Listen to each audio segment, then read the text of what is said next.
다 같이 사도신경으로 신앙 고백하시겠습니다.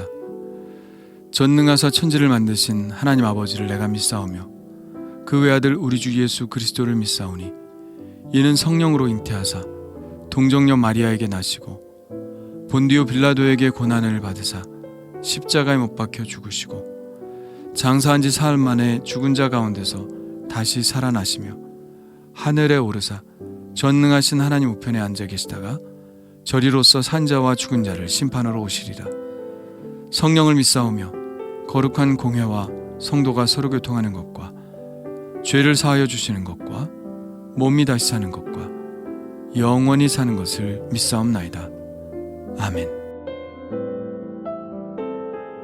다 같이 찬송가 408장 함께 부르시겠습니다.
오늘 우리에게 주신 하나님의 말씀은 사도행전 23장 31절로 24장 9절입니다.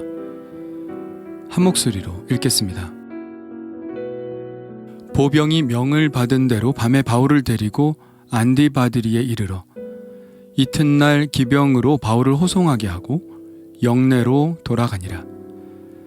그들이 가이사랴에 들어가서 편지를 총독에게 드리고 바울을 그 앞에 세우니 총독이 읽고 바울더러 어느 영지 사람이냐 물어 길리기아 사람인 줄 알고 이르되 너를 고발하는 사람들이 오거든 네 말을 들으리라 하고 헤롯 궁에 그를 지키라 명하니라. 닷새 후에 대제사장 아나니아가 어떤 장로들과 한 변호사 더둘로 함께 내려와서 총독 앞에서 바울을 고발하니라. 바울을 부르매 더둘로가 고발하여 이르되 벨릭스 각하여 우리가 당신을 힘입어 태평을 누리고 또 이 민족이 당신의 선견으로 말미암아 여러 가지로 개선된 것을 우리가 어느 모양으로나 어느 곳에서나 크게 감사하나이다. 당신을 더 괴롭게 아니하려 하여 우리가 대강 여짜옵나니 관용하여 들으시기를 원하나이다. 우리가 보니 이 사람은 전염병 같은 자라 천하에 흩어진 유대인을 다 소요하게 하는 자요 나사렛 이단의 우두머리라.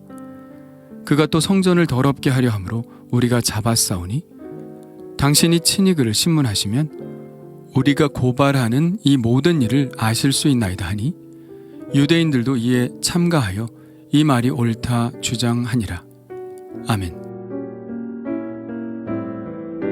바울과 그를 호송하던 로마 군인들은 그 다음날 저물 때쯤 안디바드리에 도착합니다. 예루살렘에서 가이사랴로 가기 위해서는 소래 골짜기를 통해 서쪽으로 내려갑니다.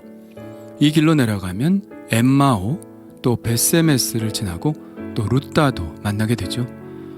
전에 베드로는 이 길을 통해서 루따에 이르고 여기에서 애니아라는 중풍병자를 고치죠.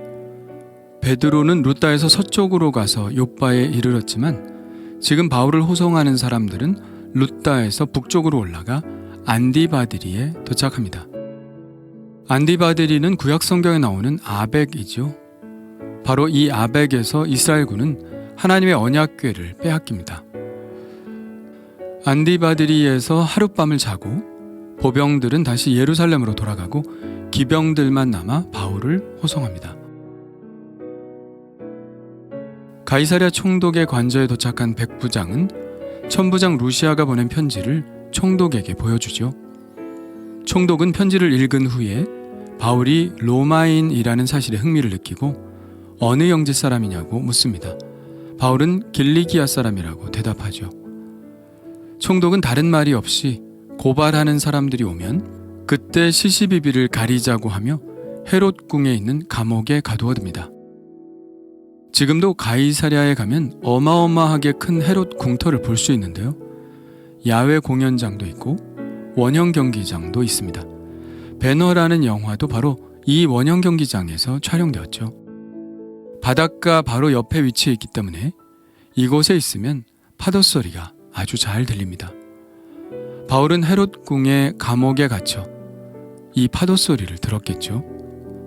그 파도 소리를 들으며 곧 이곳에서 배를 타고 로마에 가서 복음을 전하는 꿈을 꾸었을 것입니다.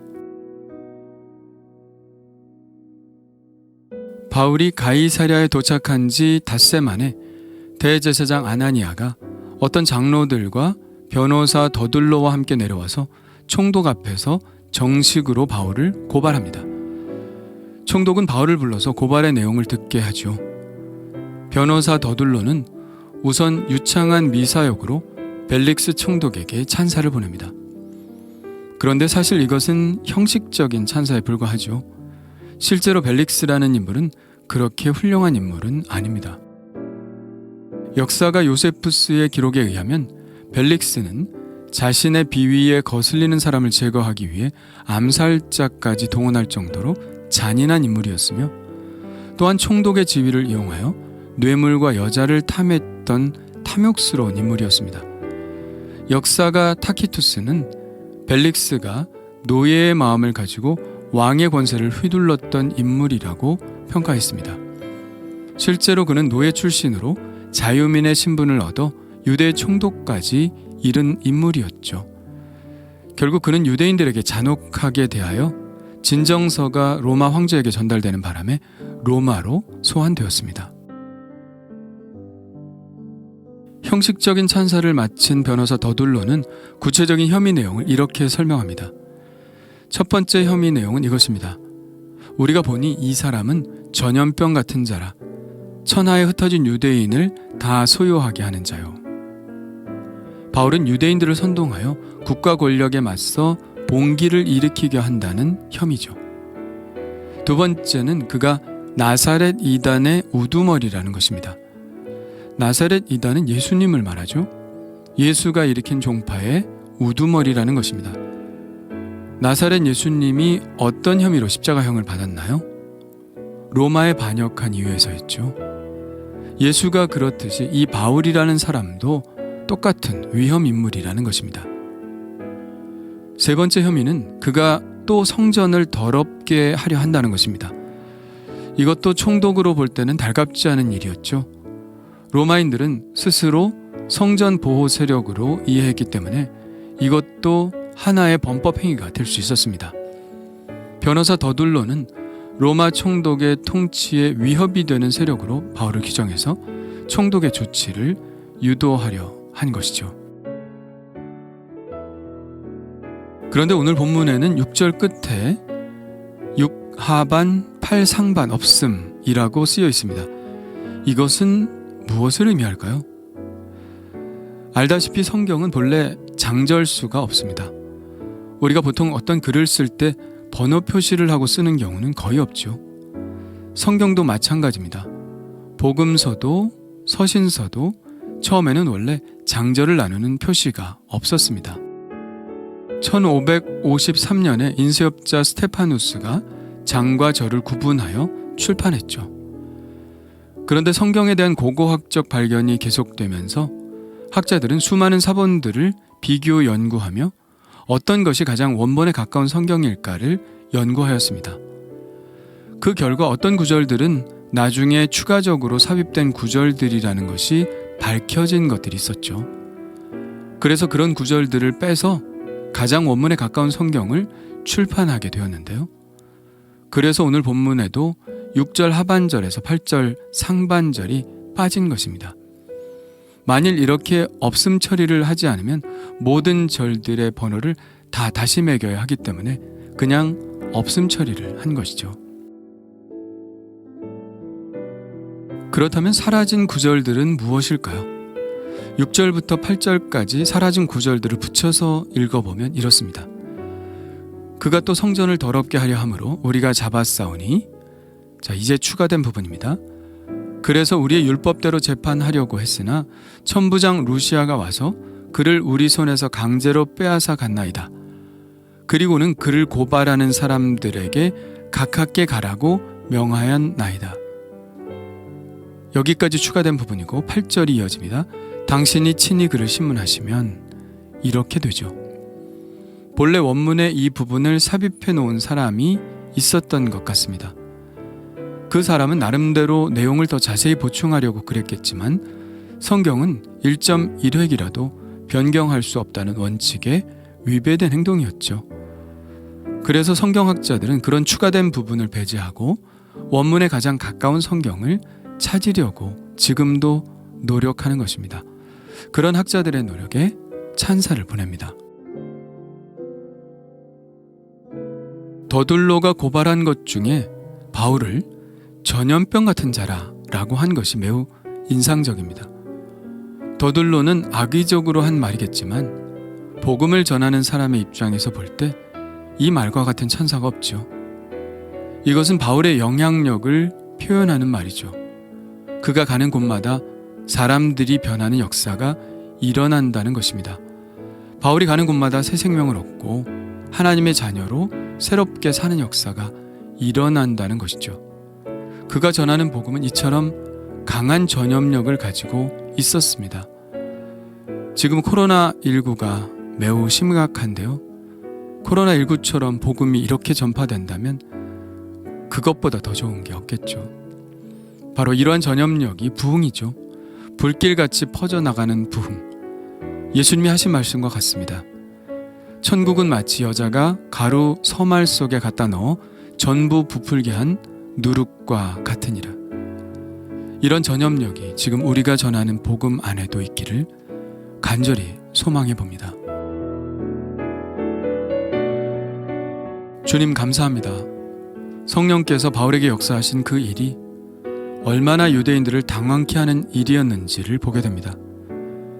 그리스도인으로 살면서 어떤 영향력도 없다면, 그 어떤 사회의 파급력을 가지고 있지 않다면, 어떤 찬성도, 어떤 반대도 없다면 그것은 생명의 역사라고 할 수 없을 것 같습니다.